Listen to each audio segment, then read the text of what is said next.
Bonjour, mon nom est Georges Béchara, bienvenue à Connaître le facteur gagnant. Module 4 s'intitule Vendre avec enthousiasme et confiance en soi. Allons-y. Maintenir un niveau d'enthousiasme et de confiance en soi optimal est, pour ceux qui cherchent à connaître le facteur gagnant, aussi vital que boire et manger. Pourtant, la vente teste constamment cet enthousiasme et cette confiance en soi. Selon la loi de Pareto, 80% des professionnels de la vente et des chefs d'entreprise éprouvent de l'appréhension et de la crainte quand ils sont confrontés à des changements inattendus dans leur travail. Ils ont tendance à se remettre en question et à douter de leur habileté à répondre, aussi professionnellement qu'ils le souhaiteraient, aux défis qui se présentent. Cette inquiétude affecte leur confiance en eux et leur enthousiasme qui sont si importants pour quiconque œuvre dans la vente. D'un autre côté, les 20% restants, ceux dont la réussite est la plus remarquable, réagissent quant à eux avec confiance devant les mêmes impondérables. On ne les ébranle pas facilement. Ces professionnels savent qu'il y a toujours une solution à tout et acceptent les impondérables comme faisant partie de leur choix de carrière. Ils sont prêts à affronter le changement et à en sortir vainqueurs. En d'autres termes, ils ne laissent pas les situations auxquelles ils font face, les régions qu'ils peuvent rencontrer, entamer leur enthousiasme et leur confiance en eux. Ils ne perdent pas d'énergie à s'inquiéter. Ils passent directement à l'action, font de leur mieux et de cette façon connaissent le facteur gagnant.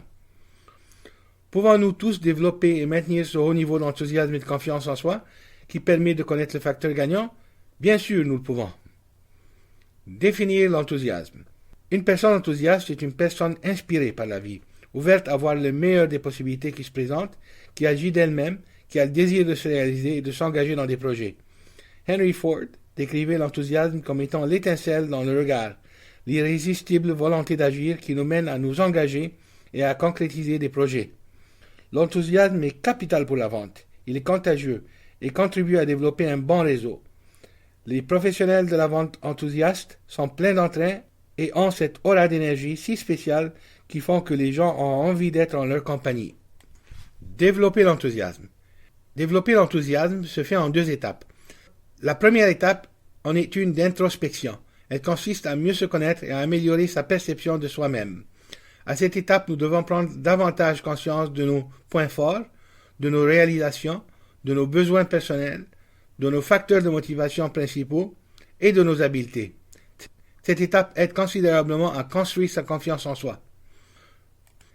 La deuxième étape requiert que nous mettions en pratique cette connaissance de soi, en prenant conscience tous les jours de nos réalisations et en devenant plus ouverts à essayer de nouvelles choses et à relever de nouveaux défis. Nous devons nous impliquer dans des activités qui nous motivent et répondre de façon énergique aux changements qui nous entourent. En agissant ainsi, nous devenons par le fait même plus spontanés et enthousiastes dans tout ce que nous entreprenons. Identifier nos réalisations. Maintenant que nous avons défini l'enthousiasme, prenons le temps de découvrir nos réalisations, les facteurs qui les motivent, ainsi que nos points forts. Que ce soit au travail ou dans la vie personnelle, il est important d'identifier ces réalisations et d'en prendre pleinement conscience. Se concentrer sur nos réalisations quotidiennes aide à développer et à maintenir la confiance en soi et à mettre l'accent sur les aspects les plus positifs de sa vie. Comment faire pour reconnaître nos réalisations? La plupart d'entre nous comprennent le mot réalisation comme étant l'accomplissement de projets de grande envergure menés à terme et dont nous sommes particulièrement fiers, tels que l'achat d'une maison ou d'une promotion au travail. En réalité, nous n'aurions pas pu finaliser ces réalisations de grande envergure si nous n'avions pas réalisé tous les jours de plus petits accomplissements. Les réalisations de grande envergure, telles que la réussite de ses études universitaires, l'achat d'une maison ou l'obtention d'une promotion, sont la somme de petites réalisations quotidiennes. Obtenir son diplôme universitaire signifie avoir réussi un nombre de cours à l'intérieur d'un programme prédéterminé. Chaque cours réussi est donc une réalisation en elle-même, nous ayons apporté fierté et satisfaction. De la même façon, acheter une maison signifie avoir épargné de façon régulière dans le but d'accumuler le dépôt minimal requis. Chaque montant mis de côté a été une petite réalisation qui vous a permis d'accumuler le montant nécessaire à cet investissement. Une promotion au travail représente aussi une accumulation de plusieurs réalisations qui ont été reconnues par nos supérieurs. Par exemple, il a fallu produire du travail de qualité, compléter les projets avec succès, prendre des initiatives, démontrer de la fiabilité, ainsi de suite.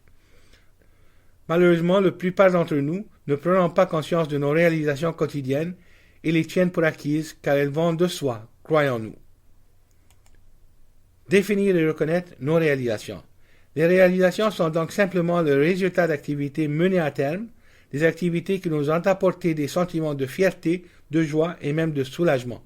Dans ce contexte, les petits succès reliés à nos activités de tous les jours et qui nous apportent ces sentiments de satisfaction et de fierté sont des réalisations. La clé pour reconnaître nos réalisations est d'apprendre à apprécier toutes les choses positives qui nous arrivent quotidiennement. Lorsque nous en prenons conscience, nous développons notre confiance en nous-mêmes et du même coup, relevons notre niveau d'enthousiasme. Notre liste de choses à faire est en fait un outil indispensable pour arriver à identifier nos réalisations quotidiennes.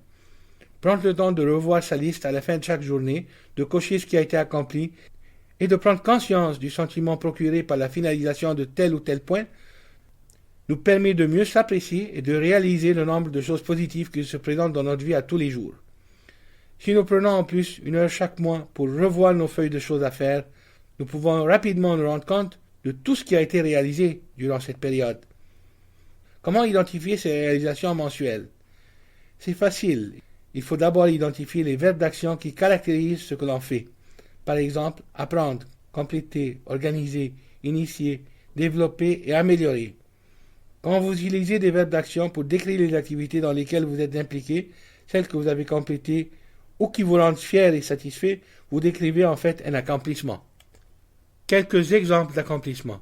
Ce dernier mois, j'ai appris et maîtrisé un nouveau logiciel, mis en œuvre un nouveau projet de développement des affaires au travail, respectant les délais et le budget, identifié et rencontré 40 nouveaux clients potentiels, améliorer mon ratio de vente complété de 30% à 50%, assister à 6 événements de réseautage et établi 12 nouveaux contacts, fait 20 ventes et ainsi augmenter mes revenus à 10 000 $ pour le mois, fait de l'exercice 16 fois, perdu 7 livres. La vie étant ce qu'elle est, la plupart d'entre nous ne prenons pas le temps d'analyser et d'apprécier toutes ces choses que nous accomplissons, souvent avec succès. Prendre le temps de compiler vos accomplissements mensuels, trimestriels et annuels sera pour vous un exercice des plus gratifiants en termes de satisfaction personnelle et professionnelle. Cette liste sera une source d'inspiration et de motivation.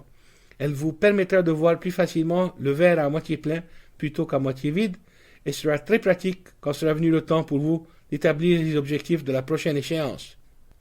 Nous vous demanderons dans la section des exercices de faire une liste des 12 plus importantes de vos réalisations au travail et de 6 réalisations majeures dans votre vie personnelle.